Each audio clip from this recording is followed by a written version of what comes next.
देखो ममता, मैं आज ऑफिस जाने के मूड में नहीं हूँ। किसी का फोन आया ऑफिस से तो बोल देना कि मैं घर पर नहीं हूँ, किसी जरूरी काम से गांव गया हूँ। ठीक है, मैं चला सुने, बाकी मैं संभाल लूंगा। ममता बेचारी, जैसा नाम वैसा ही नेचर। ना कभी झूठ बोला, ना फरेब, ना किसी से चालाकी की, ना किसी की पंचायत। सुन लेती है पति की बात और फिर कुछ देर बाद फोन आता है। हेलो, कौन? मैं सुनील का बॉस बोल रहा हूँ। दफ्तर में इतना काम पड़ा है, अभी तक ऑफिस नहीं आया। वो क्या कर रहा है? फोन दीजिए उसे। जी वो तो सो रहे हैं। कह रहे हैं कि आज गर्मी बहुत है तो घर के मजे लेंगे। बॉस को बीवी की बात पर गुस्सा आ जाता है। तो उसे बोल दीजिएगा कि अब घर में गर्मी के ही मजे ले, कोई जरूरत नहीं है यहाँ आने की। ये बोलकर बॉस फोन रख देता है। ममता सारी बात सुनील को बता देती है। न जाने किस बेवकूफ से पाला पड़ा है, समझ नहीं आता। तुम्हारे कारण मेरी नौकरी चली गई। अरे झूठ बोलने में क्या जा रहा था तुम्हारा? ममता को समझ में नहीं आ रहा था कि उसकी खता क्या थी। अरे जो है वही तो बोला। फिर एक रोज, बहू, अरे आ बहू, कहाँ है तेरा पति? इस महीने घर के खर्चे के पैसे भी नहीं भेजे। क्यों? माँ बाप की फिक्र खत्म हो गई है क्या उसे? पाए लागू माँ जी, वो ये बोल रहे थे कि माँ को क्या है, घर का राशन, खेत का पैसा, मवेशी का दूध, फिर भी न जाने क्यों मेरे सर पर भार देकर बैठी है। तभी सुनील ममता के मुंह पर हाथ रख देता है। क्यों रे कलमुँह है, हटा बहू के मुंह से हाथ। अरे क्या क्या बोलता है तू? वो तो इसकी झूठ बोलने की आदत नहीं है, इसलिए पता चल रहा है। देख मेरी सास कितनी शरीफ है। हाँ, तेरी माँ तो मोहल्ले की बदमाश है ना, और तेरी सास शरीफ है। बेटा ममता को देखता है और गुस्से से बोलता है। अब खड़ी खड़ी देख क्या रही हो? और भी कुछ कहना है क्या? माँ आई है ना, जाकर छाछ ले आ ठंडी वाली। ममता अंदर चली जाती है। माँ, इसके सच बोलने की आदत के कारण मेरी नौकरी जाते जाते रह गई। वो तो मैंने अगले दिन जाकर पैर पकड़ लिए मालिक के। नहीं तो सब जानता है बहू की आदत नहीं है झूठ बोलने की, तो तू शांत क्यों नहीं रहता? क्यों उसे झूठ बोलने को बोलता है? फिर एक रोज, बहू जा अपनी पड़ोसन के पास और उससे बोल कि वो लाल वाली साड़ी जो उसने नए साल की पार्टी में पहनी थी, तुझे वो चाहिए। ना माँ जी, मुझे नहीं चाहिए। वैसे भी कल जिस शादी में जाना है ना, वहाँ के लिए तो मेरे पास काली साड़ी है। सास सर पर हाथ रखकर, अरे बुद्धू, मुझे चाहिए साड़ी। वैसे भी तुम लोगों में तो साड़ी का लेन देन चलता है ना, तेरी भी तो उसने पहनी थी ना। हाँ माँ जी, वो क्या है ना, हम दोनों के कपड़े एक दूसरे को आ जाते हैं। मैं ले आती हूँ आपके लिए साड़ी। बहू पड़ोसन के पास जाती है। कैसी हो निर्मला, तेरी लाल साड़ी चाहिए थी। क्यों? तू तो बोल रही थी कि तेरे पास काली वाली साड़ी है, तू वही पहनेगी, फिर लाल का क्या करेगी? अरे मैं तो काली ही पहनूंगी, लेकिन मेरी सास ने देखी थी तेरी लाल साड़ी, वो नए साल की पार्टी में तूने पहनी थी ना, तो इसलिए वो मांग रही है।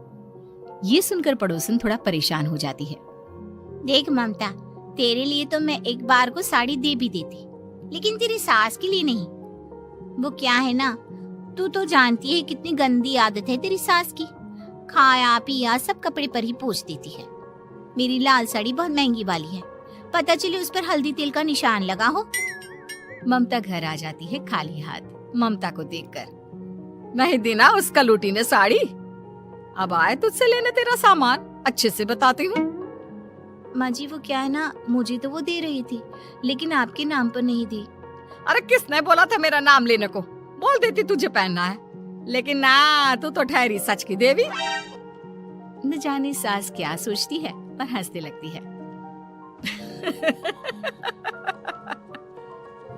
अरे माँ, क्या हो गया? क्या सोचकर हंस रही है? याद है जब बहू को देखने गए थे? हाँ माँ, सही बात है। याद आ गया कैसे मेरी सास बाजार के खाने को बोल रही थी कि ममता ने बनाया है। हाँ, और बहू ने आकर सब बता दिया कि ये सारा खाना तो बाजार से आया है, वो भी कल्लू हलवाई की दुकान से। ममता दोनों की बात सुन रही थी। हाँ माँ जी, वो कल्लू हलवाई का ही था। मुझे तो आज तक पता नहीं चला कि माँ ने क्यों कहा कि मैंने बनाया है। खैर, मैं तैयार होती हूँ, शादी में जाना है ना, पूरा परिवार शादी में जाता है, जहाँ खाना वाना खाकर सभी बैठे होते हैं कि एक औरत ममता की सास से कहती है, क्या बात है बहन जी, मेरी आपकी बात हुई थी तो आप तो बोल रही थी कि लाल साड़ी पहनने वाली हैं, तो मैंने ये काली पहन ली। पता होता कि आप लाल नहीं पहन रही हैं तो मैं ही अपनी लाल पहनाती। अच्छा जी, तो इसलिए पूछा जा रहा था। अरे इतनी साड़ियां हैं कि क्या बताऊं। मैंने सोचा तो था, पर ये सामने दिख गई तो यही पहन लिया। अच्छा, मेरी तो तैयारी काफी दिन से चल रही थी, फिर भी आज ऐसा लग रहा है कि ठीक से तैयार नहीं हुई मैं। तभी आ जाती है हमारी सच्ची बहू ममता बहू। आंटी जी, वो क्या है ना, पड़ोसन की लाल साड़ी माँ जी को पहननी थी, लेकिन आप तो जानती है माँ जी की आदत, सारा खाया पिया कपड़ों पर ही पोंछ देती है, तो उसने साड़ी देने से ना ऐन वक्त पर मना कर दिया, तो अब इन्होंने ना मेरी साड़ी पहनी है।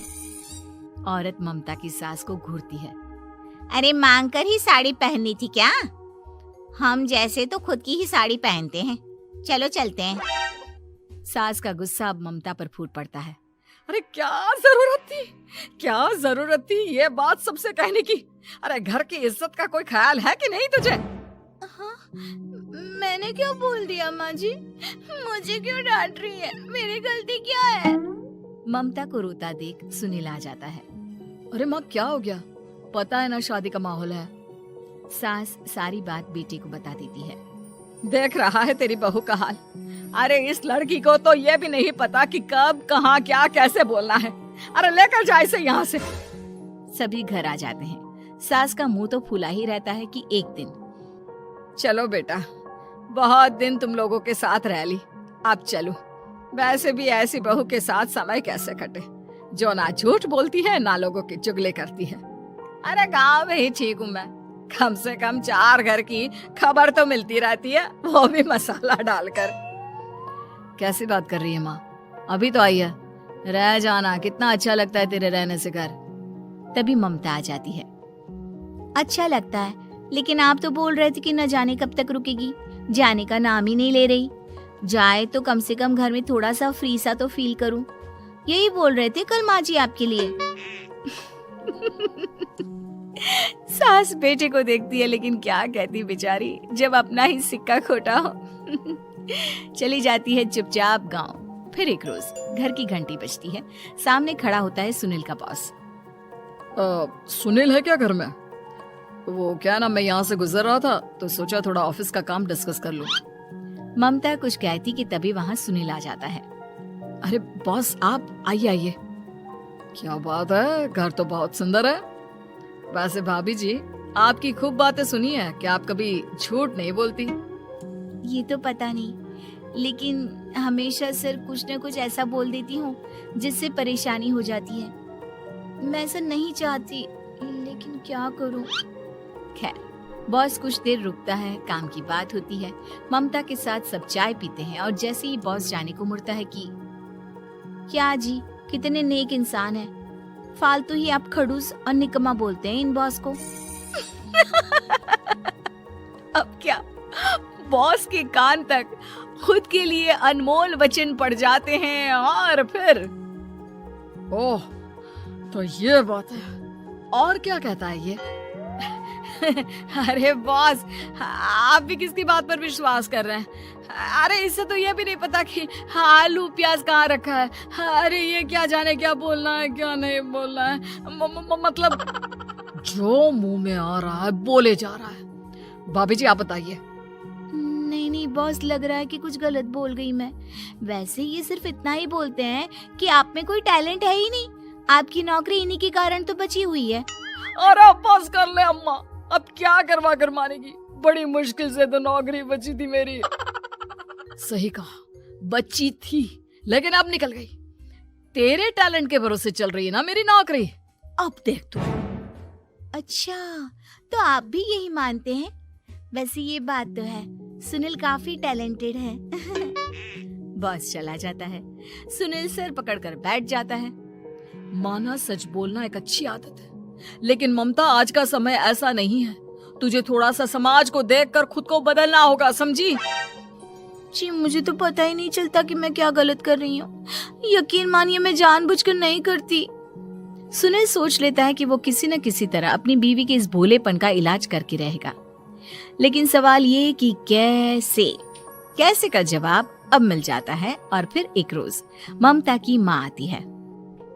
ममता, तुझे तो पता है तेरे पापा का काम ठीक नहीं चल रहा है, कुछ पैसों की जरूरत थी, तेरे पास हो तो मदद कर दे बेटा। ममता माँ को घर खर्चे से बचाए पैसे दे देती है। पैसे देने के बाद सुनील आ जाता है। अरे सासू माँ, आज यहाँ कैसे आना हुआ? नहीं बेटा, वो ममता की याद आ रही थी ना तो आ गई। वो क्या है ना, पता है पापा का काम ठीक नहीं चल रहा है, तो माँ कुछ पैसे लेने आई थी। क्यों? यहाँ क्या पैसे का पेड़ उगा है? अरे कौन सी माँ अपनी बेटी के ससुराल का खाती है? कोई जरूरत नहीं है पैसे देने की। वापस कर दो माँ जी पैसे और निकलो यहाँ से। आगे से यहाँ पैसे लेने नहीं आना। सुनील ये बोलकर निकल जाता है। उसके जाने के बाद, बेटा ममता, तूने मेरी बेइज्जती कराने के लिए यहाँ बुलाया था क्या? अरे छोटा सा झूठ बोल देती तो तेरी माँ की इज्जत बच जाती, लेकिन चलती हूँ मैं। सास बाहर जाकर बाहर खड़े सुनील से कहती है, तेरे कहने पर बेटा हमने ये नाटक तो खेल लिया, लेकिन उसका क्या असर होता है ये नहीं पता। थोड़ी देर बाद सुनील घर आता है। देखिए, मुझे मेरी गलती का एहसास हो गया है। मैं समझ गई हूँ कि सच कितना सच होता है और उसकी कीमत आज के समय में बहुत बड़ी है। माफ करना, मैं आज से सच कभी नहीं बोलूंगी। क्या? कभी नहीं? फिर क्या, दोनों मियाँ बीवी खुश रहने लगते हैं, क्योंकि बीवी को थोड़ी सी झूठ की आदत हो जाती है।